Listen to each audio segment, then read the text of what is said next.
Hello, ladies and gentlemen, boys and girls. This is our first episode of our podcast, and we have a very special guest tonight in the house, Bobby. Yeah, as you guys know, I don't like to be called Bobby. So my name is Boyan, and I have been very good friends with those two guys, and I've been very excited to see how they try to grow the business, and we're also colleagues. So we spend a lot of time together, and now they asked me to ask them some tough questions, and I hope I can come up with them. Yeah, we wanted to have the opportunity to actually introduce ourselves in this first episode. And to do that, we needed someone to ask us a little bit more about the business, someone who knows us and knows what we're doing, but doesn't know exactly all the details of the process that went behind us starting and like the day-to-day thing. So Boyan was the perfect candidate to do that, for which we thank you very much. You guys are welcome. Yeah.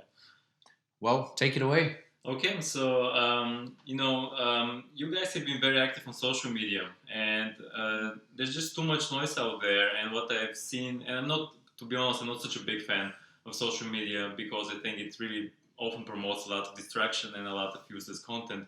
But since seeing what you guys do, I notice some patterns. I see you do something a bit more different than the rest. Because my big problem with social media is people just want to show the perfect side of life or their own life, and we all know it's not true. Like, people show photos of like how they go on a holiday, then how they drive their car, but they don't show photos how they wait in a line in a supermarket. And actually, that's a good example. It's something I've seen that you guys are doing.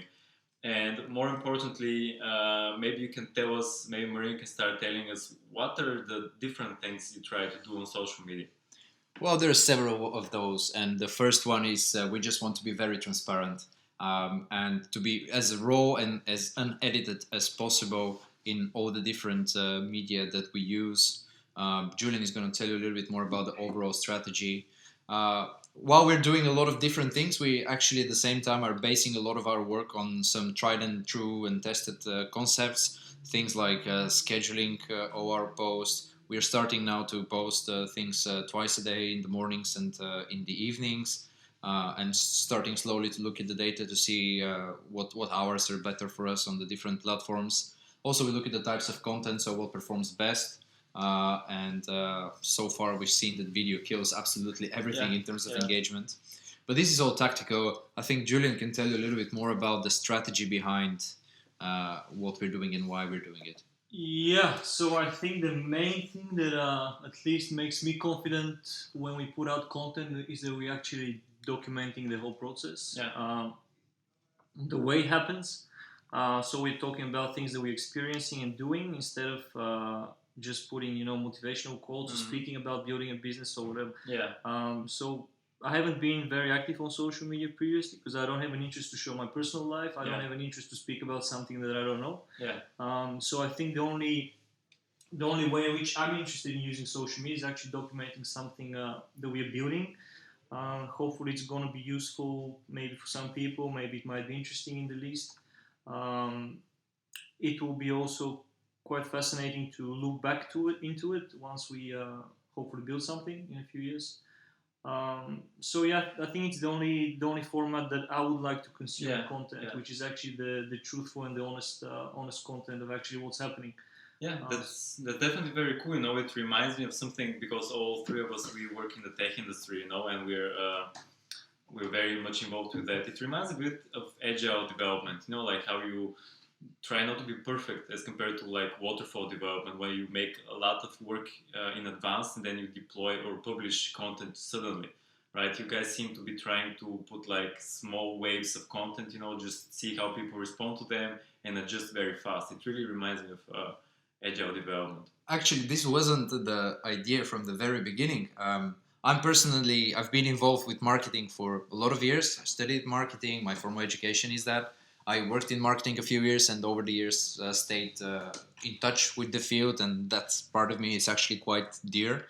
But I remember in the months before we actually officially launched and announced to the world what we were doing, I was sitting in a room and decided to write a standard document, a communication strategy, where I defined the target audience, the messages, the channels, what goes where, like plan everything. But then at one point, when I discussed this with Julian, we realize this is not applicable to what we're doing. Yeah. It's a model that some parts of it work in terms of that you should know who you're talking to. Yeah, and in our of course, case, it's very simple. Yeah. We're doing this first of all and mostly for ourselves. And then basically we need, because we're a very new and very small company, it's just the two of us, and we work with external partners, as you know. We are able to change much quickly and much faster, so we can look at analytics and see something that that video is the best type of content that we can do, so that users, or not users, our audience engages with, and double down on that. Instead of having something that we've pre-written, like for the next 6 months we're going to do this and this and that, and follow it and see that nothing works, and then at the end of these 6 months you have nothing. Whereas now every 3 days we can change and just do a completely 360-degree overhaul of our strategy. We're doing this podcast with our whiteboard on the side. Actually, this week we were halfway through. We were thinking, because we're listening for feedback from people, we were thinking we should scrap this and rearrange it a little bit. And it's what we're going to do today for the next week. Okay. I mean, it's interesting because then you can really see errors early on without them becoming very big. And what type of feedback do you get from people? Do people get excited about some very unexpected things? What is, for example, something that you didn't expect, for people to engage in social media? Well, I think I was quite surprised the first week. So we basically, the first people we invited to all the social groups were friends and family. And they seem to be very excited about that we actually starting something, because I think many people are talking about starting something themselves. But they don't actually do it, so they're quite excited to see someone who's close to them actually start something, and maybe that gives them a kind of a push. And see this really close up, right? Really close up how people talk about it, how they really do it. So the first few weeks it was very nice, because we mostly have organic traffic from friends and family, and they were all very supportive, and not a lot of negative feedback, but we see some patterns of what actual content people want to consume. So is it mostly text? Because you guys write blog posts as well, right? So you do a lot of Instagram stuff.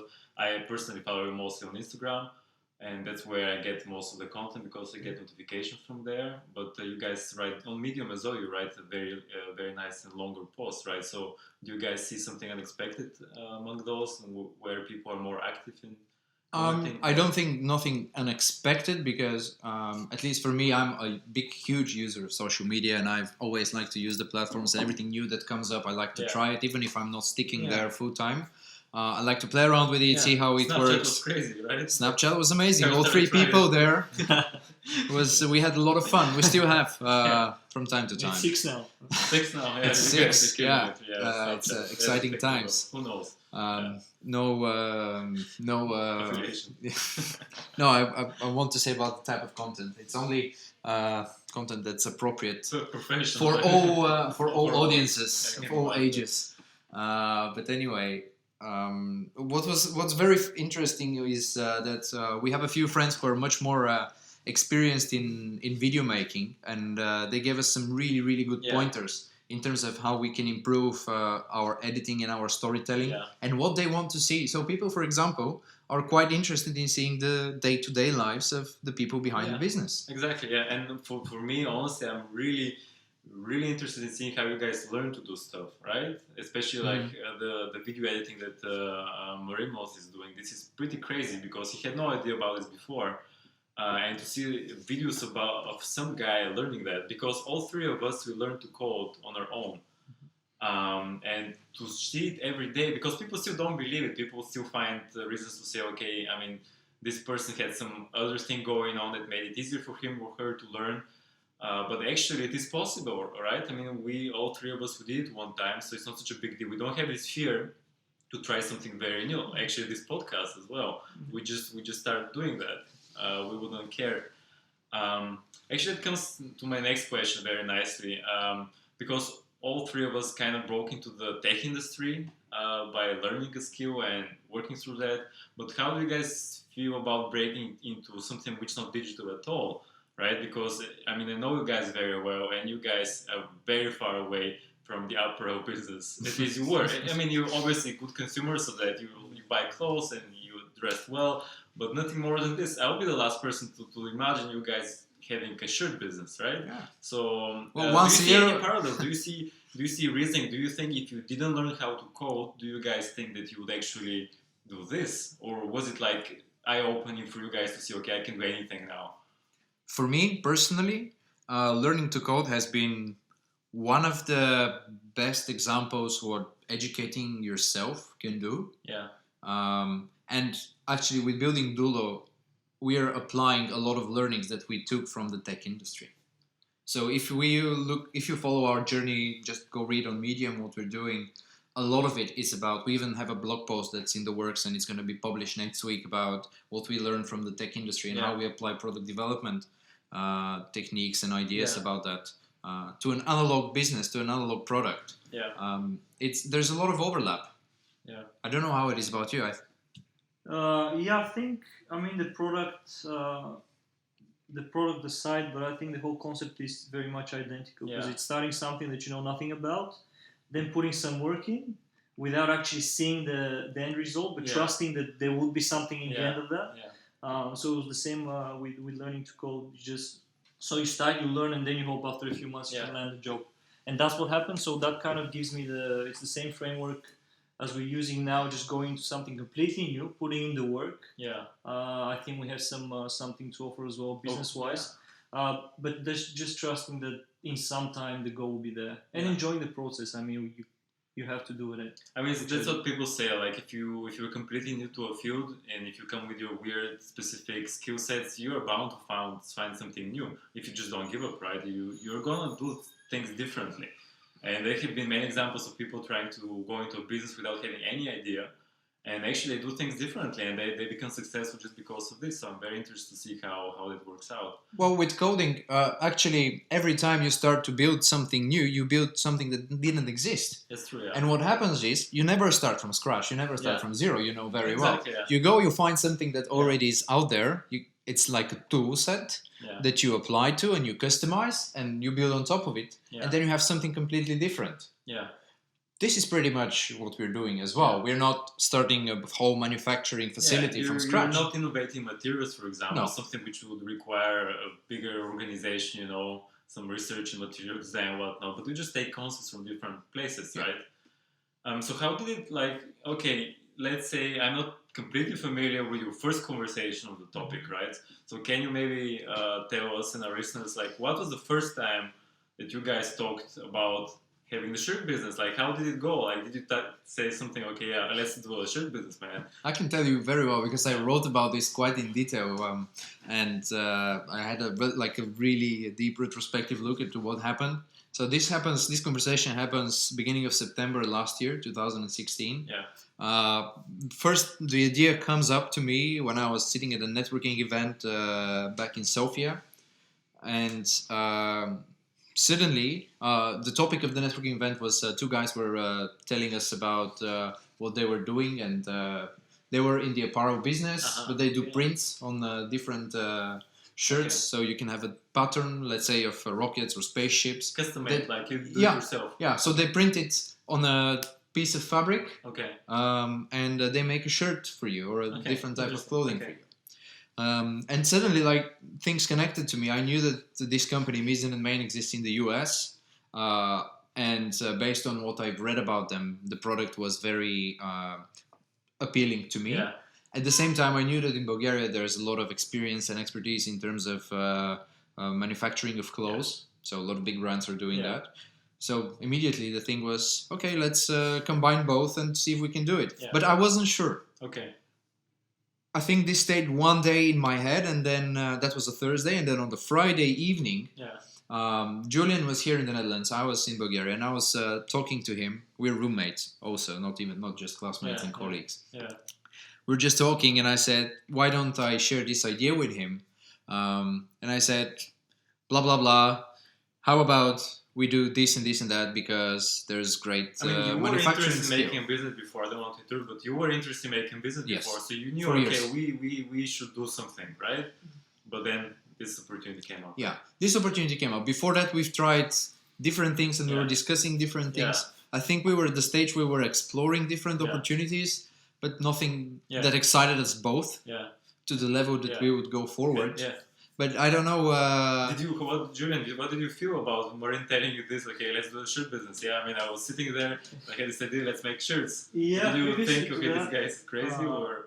No, because previously we talked about different businesses, but it was mainly in the IT sector. So digital, like apps. Digital, yeah. Just an agency making websites and stuff like that. And we kind of started that as well, but then Maureen came up with that idea. It seemed, it made sense that we had the big advantage of producing in Bulgaria. Yeah. As we saw after that, we actually there's a big opportunity and capacity to produce there as well. The price is very affordable and the quality is very high. Okay, so it made sense to at least do our research. Yeah. And then once, so we started doing some research, and then we ordered the prototypes from America. Yeah. And then once I wore that product a few weeks, I saw that it brought me value. Yeah. Much more than any other app which we could have started to build a business around in the IT sector. And then once I saw that that product brings me value, and we have the advantage of doing the stuff in Bulgaria, and I saw that we might even do a better job in marketing and actually product development. And it's a huge market anyway. They're not competing directly in Europe. So it just made sense to research it. Then once we saw that it brought value, it made sense to take the next step and go to look at some production and suppliers, partners for production. And then I mean you just. But again, probably this is the moment when you bought the original, like the other product from the US, right? Mm-hmm. And you wore it. That's the moment when you felt, okay, this is something which is cool, right? It's not such an abstract thing like how to help people, right? As Marie mentioned before, you scratch your own itch, you do what you want for yourself, right? Exactly. Yeah. So you really know how that would help. So like, okay, but the next morning you say we have to do a research. So is there a book like Making Apro Business for Dummies or no, anything? So how do you start with something like this? How do you even start? Did you go to like a e-commerce website and look at shirts? Our process was very simple.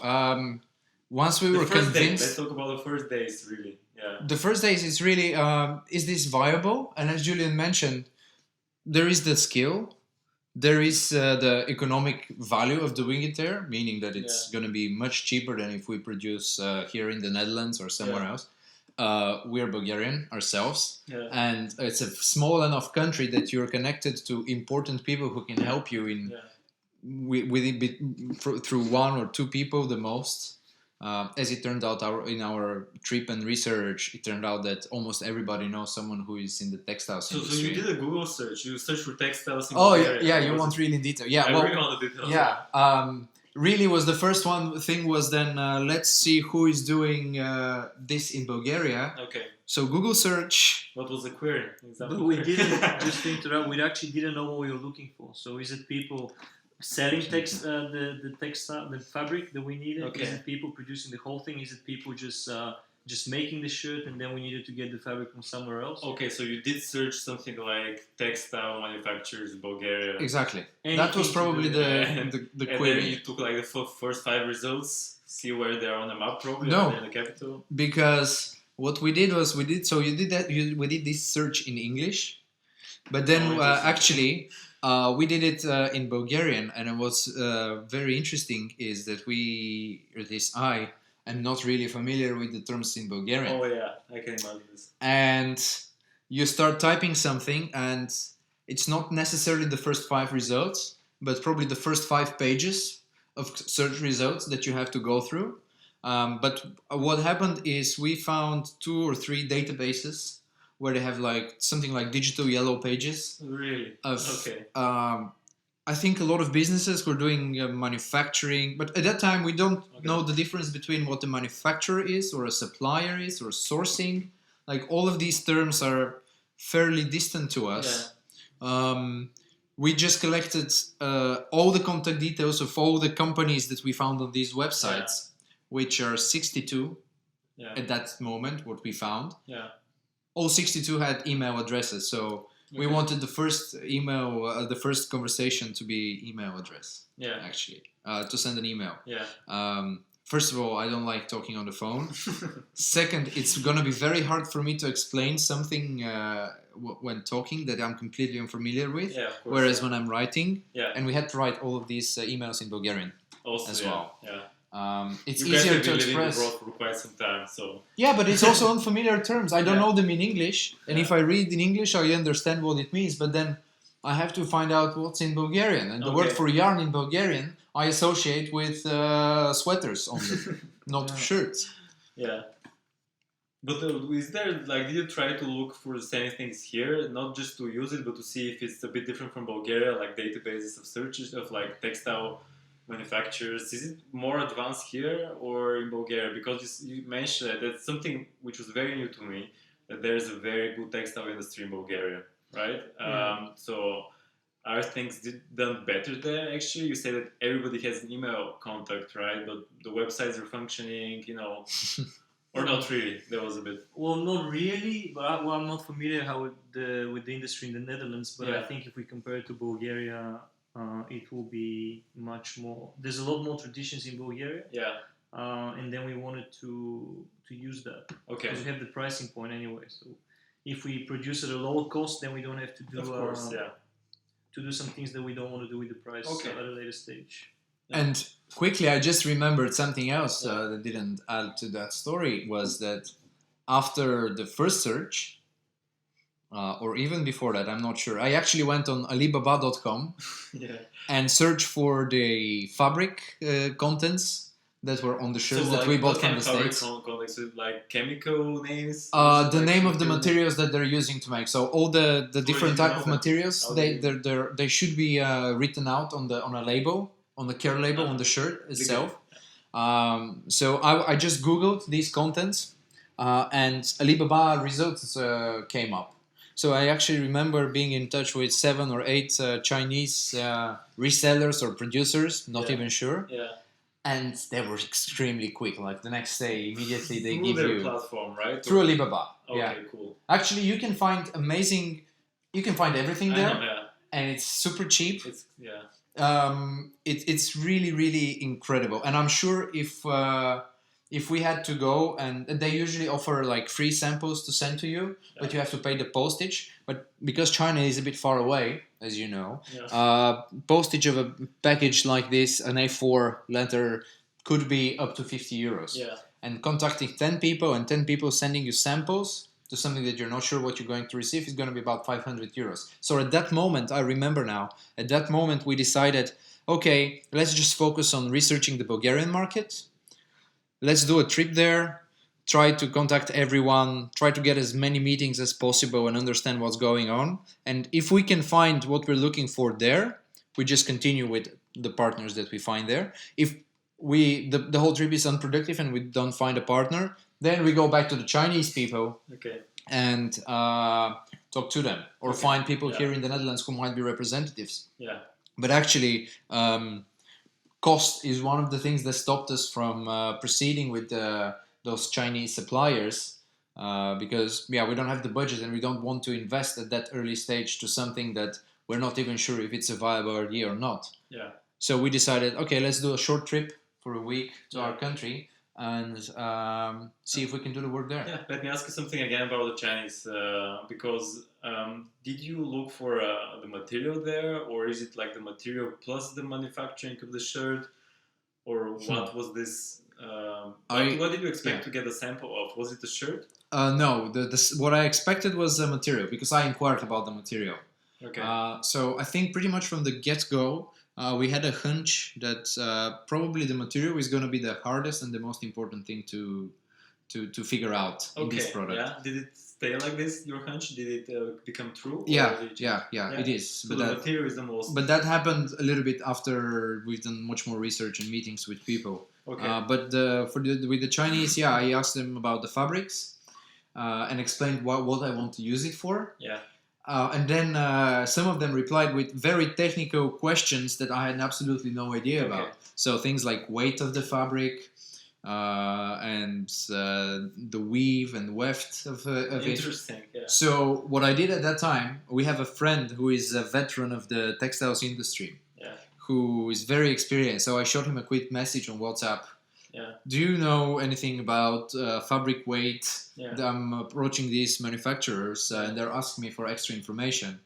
And in a WhatsApp conversation during the night, so it was, I don't know, 2 or 3 a.m. here, He was at that time traveling through Asia when he was meeting actually sourcing agents and suppliers for the company that he works for, and he was telling me all of these that and what I should research more. So immediately the next morning I was up on Wikipedia reading about warp and weft and all these very specific technical things to figure out, so I can give a response back to the Chinese manufacturers.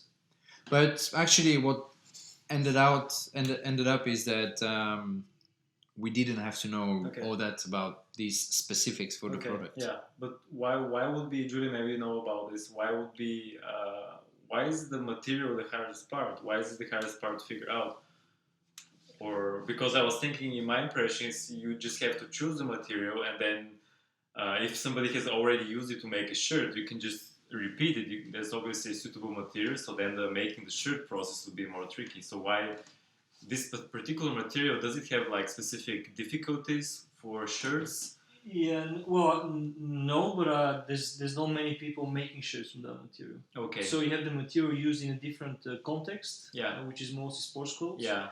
But people, so it has to be adapted a bit to make a shirt from it. But given that people are not making shirts from that material, then you get a rare combination between the way in which the material is produced. Okay.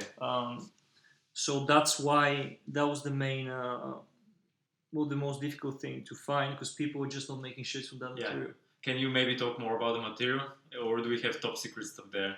Nothing does top secret actually, and it's basically what you get in your dry fit shirts, performance fabrics. It's synthetic. It's completely synthetic, no cotton. But the thing is, there's a stigma kind of attached to people who are not familiar with this industry to those type of materials, and they either see them applied only to sports clothing, but they probably themselves are not that familiar to wearing them, because they don't know how comfortable these materials have become and how advanced the technology is. I mean, you get now almost everything being made from performance fabrics, from those type of synthetics, from pajamas to like things that you can wear every day. The yoga industry, for example, yoga pants. The internet is flooded with yoga pants. They have to stretch. Yeah, they have to stretch. So these materials are becoming so popular and advanced that now you can actually make a nice dress shirt. Okay. We're gonna come back to the material probably after we talk about Bulgaria, because obviously things didn't work out with the Chinese, or more like they worked out in Bulgaria. So you guys went to Bulgaria, and so how did that work out? So you got this database with names, with emails, and you contacted them, and you said, okay, we are those two guys. We want to make a shirt business, and we want to use this material. Or did you talk about the material? Because obviously this is something which is unknown at this stage, right? I mean, can they really make a shirt with this material? Or am I wrong, right? That's something which you don't know yet. We didn't know anything. Okay, but did you tell them, okay, we want t-shirts, we want shirts from polyester or whatever? Did you tell them that in the first email, or what was your first contact with them? Yeah. We explained exactly what we wanted. Yeah. We even referenced the fabrics of the shirts that we bought from the US company. So we wanted to make it as clear as possible. We sent some pictures of what they look like. Yeah, that was the first email. That was the very first email. Cold email. Yeah. So you didn't know those people through, at least many of them, through some kind of connection to Cold. No. Okay. And so did you get answers? From 62 companies that we contacted, we got 7 or 8 meetings, maybe? 7 or 8 meetings, about 10 responses. Several people just declined because they had enough work. Yeah. And they couldn't fit us in their schedule. Yeah. And some of them replied very quickly. Some of them we heard when we were already back in Bulgaria, but these were mostly rejections and things like we have enough on our plate. We can't do that. Or they just simply said we don't work with those materials. Okay. But for them, so then you went to Bulgaria, something which you already documented on your blog. So how did people react to this idea, right? So to two things, right? First is two guys, maybe Julian can talk about it, two guys doing a business on their own, right? Is it like a foreign concept in Bulgaria? Is it like something people really like, or is it something people are suspicious of? Because we work in a tech industry, right? Here it's totally normal. if somebody does something like that, right, in the tech field, right? But if you're doing some other business, it's a bit more like out there, I think, even here. But what's your thoughts about this first conversation with Bulgarian manufacturers? How do they feel about you creating a business just like that? Yeah, well, I think that they are most used to talking with other companies that are actually doing something similar. Big companies, you mean, yeah, right? just people been in the industry for years. But I think they were quite surprised or happy that two young people are starting a business in Bulgaria. Yeah. Everyone was very helpful. Yeah. They were interested in I guess in the whole idea of making. So they were not protective of the industry because you're outsiders in a way. No. So they felt very comfortable talking to you about those things. Yeah, because we weren't a threat at that point. Yeah. I think we still are not. You're not gonna invent something. Yeah, but it's open. I mean, you can't because the materials they're open. Everyone can see them. Everyone can make them. But it's just the execution of applying that material in a different context. Yeah. But they were very helpful. They were quite surprised that we actually wanted to replace cotton, which is being used for the shirts, with something else. So that was kind of surprising to them. But they did provide some information wherever they could. But overall, very friendly people, and I think the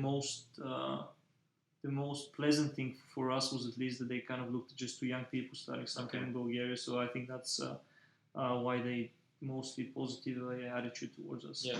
So what do you think? What do you think the biggest? Because it's obviously I'm also Bulgarian, so for me it's also an interesting thing how people start businesses there, right? Because things are changing, and people back home they might not see it all the time, but because I, for example, I go there like several times a year, but I don't live there, and I see things definitely progressing. I mean, obviously it's kind of a bubble in the capital, but things are going in a good direction. So do you see more people doing stuff that you do? Do you know some of those people? How do you feel in general about like starting a company in Bulgaria? Were there also obviously maybe Marina knows about it more about logistical challenges in creating a company in Bulgaria? Is it difficult? Is it easy? Is it cheap? Is it expensive? Actually, setting up a company in Bulgaria, it's really smooth process. I did it twice in the past year, and I'm surprised. It happens. So it takes you about 3 days. It takes you about 2 hours first to go through with the lawyer through all the documents, and then half an hour or an hour in the bank to open the necessary accounts.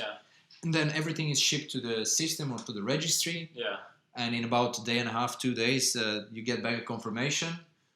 And this is basically it. 1 or 2 more small administrative things, but in a week we incorporated the company there.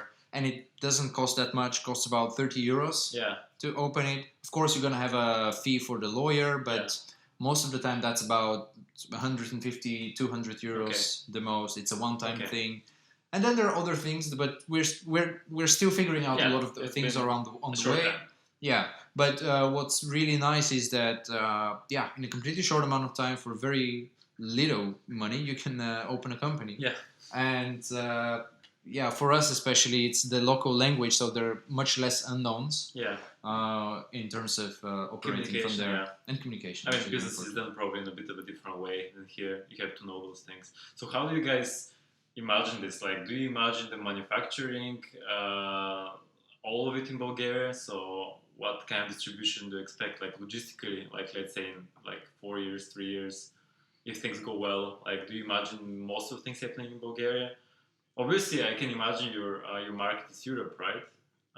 But what part of the process do you expect to be in Bulgaria? Well, the manufacturing, so it's manufactured in Bulgaria, but the different parts of the shirt, they don't all come from Bulgaria. So it's getting assembled in Bulgaria, but there's a few other countries that come into play. For the threads, for example, the buttons, the fabric itself. So it's being put together in Bulgaria, the whole thing. And for now, we will be sticking with the partner that we're talking with. And if that goes well, hopefully it will. I can imagine us sticking with that process at the moment. Now, if that for some reason doesn't go well, of course we'll look for some other opportunities, and then in the future maybe hopefully just be able to take some of the production process. And okay, and my next question is, how do you guys feel about running it in a bit of a distributed way? Because obviously you guys live in Amsterdam, and you have to be communicating a lot with people online.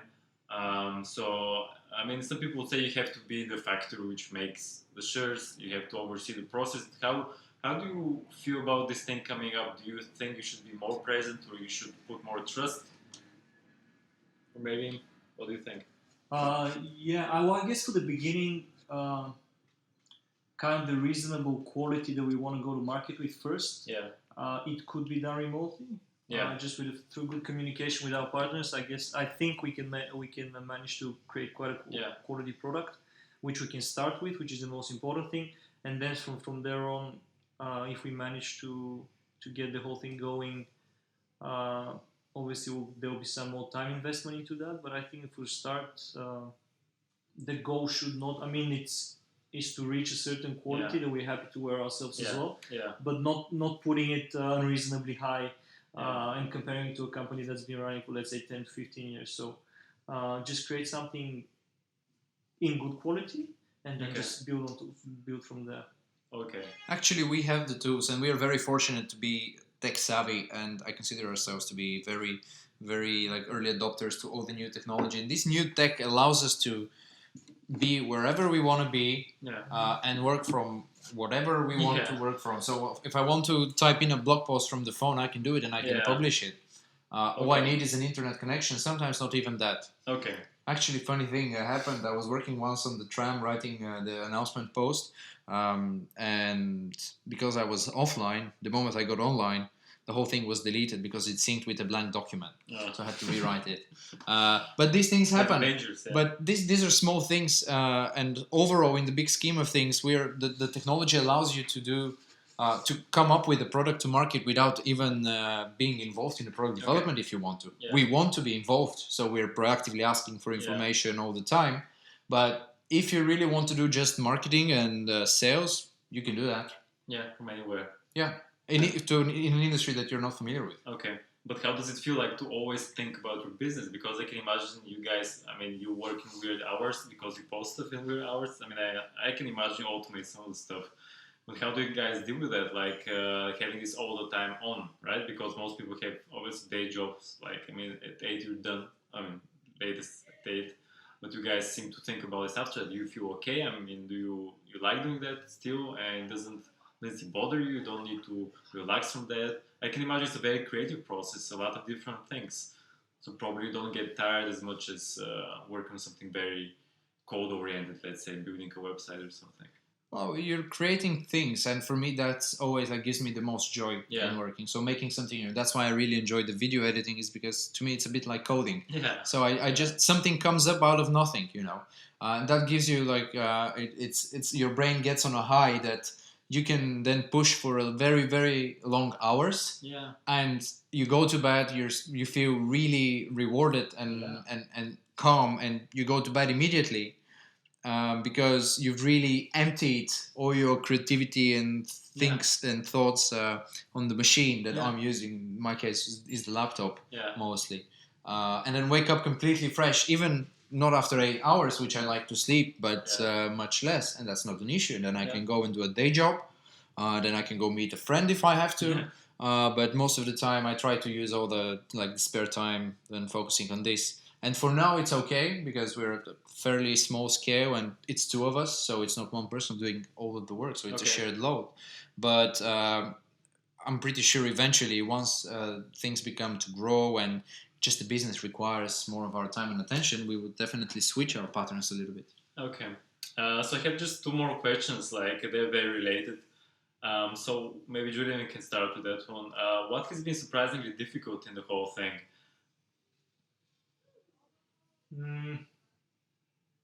Nothing. It's just piece of cake. Well, it's not a piece of cake, but it's a process of learning. You just have to start something, commit to it, and then if something seems difficult, then you just dig into that more. And then it turns out to be not that difficult if you do it once. And then if you need some help from someone else, you always ask for help. Okay. Or you can do your research. Maybe I can rephrase it a bit like, what is frustrating in doing those things? Is there some part which is a bit like, let's say, more tedious, more out there? I mean, I can imagine being active on social media as well. I mean, you kind of tie your ego to how people respond to your content. How do you handle criticism? Do you get any yet? Not yet? No, I can talk about ego because actually what I find hard is I'm the type of personality that I like to do a lot of things on my own. Yeah. So I don't like to make compromises. Yeah. And I like to say I go and do something and I do it my way. Yeah. But at the same time, I'm aware that this is not really productive. Because also things like I've learned a lot of things that are not right or don't work anymore, and I tend to apply them. So for me, part of this process the past few months was to learn to really get used to work with another person who is as emotionally invested in this enterprise as I am, and to actually learn to kill your darlings. I really like this phrase. Like you have to learn to kill your darlings, and I think if you're in the creative industry, either making websites or shirts or videos, you have to sometimes kill something that you feel very strongly about, but ultimately or you realize it doesn't work and it's not the right thing for the business. So there's a lot of ego work there. But on the day-to-day things, I think actually there are hard things. Like doing the filming is hard. Mostly because it also takes a lot of time. So to find the perfect shot, and it's hardly ever a perfect shot. It's creativity. It's becoming more of a mechanical process the more I do it, I've noticed. But also things like shooting yourself on film. It's not as easy, and we're not native speakers, so we have to get used to talking. Recording yourself is actually easier, I think. You don't have the camera to be conscious in front of. But then the editing part, you have no idea how to make an animation for an opening and a closing part of the video. Well, you have to take the time to do that. This is not easy, but when it's fun and when you know what you're doing it for, I'm willing to eat a lot of shit and actually do it. And I'm really asking people for as much advice as possible. Just don't be afraid. We're pretty our egos are managed quite well. So if we suck, tell us. I mean, for the best part, what we're doing it for ourselves. I told you about the shaky camera, right? I told you. Oh yeah, but that's it.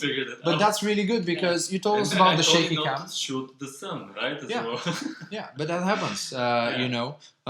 It's been 2 weeks since we've been doing it, and I think the latest vlog is much better than the first one. And we have videos that we haven't published yet. I did some recordings of the first trip, of a debrief of the first 2 or 3 days. They're very interesting videos, but I want to push them live a little bit later on when we're already established to just show people that when you start, like really the first steps can be horrible in terms of quality. But people usually see the end product or the finished product. And they feel for it because they see the honesty, I guess, Nobody judges that, But you can easily see when you see a final product or something that's very polished, that see, oh, these guys are too good. But have a look 2 years ago, we really sucked. So there are a lot of hard things.